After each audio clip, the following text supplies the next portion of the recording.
எல்லோருக்கும் வணக்கம். மற்றொரு வீடியோவில் சந்திப்பதில் மிக்க மகிழ்ச்சி. சர்வதேச மாணவர்களுக்கான விசா பற்றிய ஒரு செய்தி ஒன்று கனடா அரசாங்கம் அறிவிச்சிருக்குது. அதை பற்றி தான் இந்த வீடியோ. இந்த சேனலுக்கு நீங்கள் புதியவராக இருந்தால் மறக்காமல் சப்ஸ்கிரைப் பண்ணி போட்டு வீடியோ பாருங்கள். வாங்க வீடியோக்கு போகலாம்.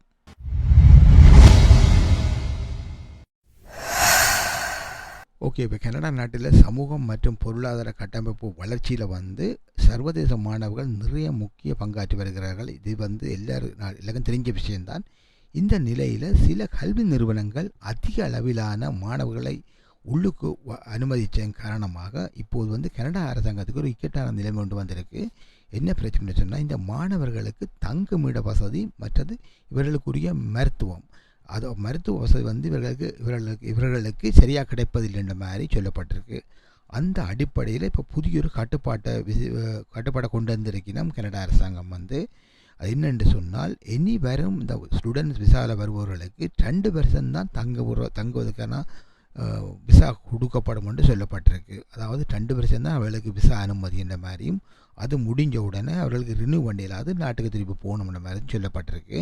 இது எதின் அடிப்படையில் என்று பார்க்க போனால், இப்போ நீங்கள் 2023 ஒப்பிட்டு பார்க்கும்போது 2023 6,50,000 மாணவர்களாக இருந்தது கொடுக்கப்பட்டது, விசா கொடுக்கப்பட்டதாக சொல்லப்பட்டது. இது 2024 4 லட்சமாக குறைக்கப்பட்டது. அதாவது 4,37,000 பேருக்கு தான் கொடுக்கப்பட்டதாக சொல்லப்பட்டது. இப்போ 2 லட்சம் பேரை கட் பண்ணது. இந்த நிலையில் தான் இப்போ பிறகு 10% குறைப்பதாக சொல்லப்பட்டிருந்தது.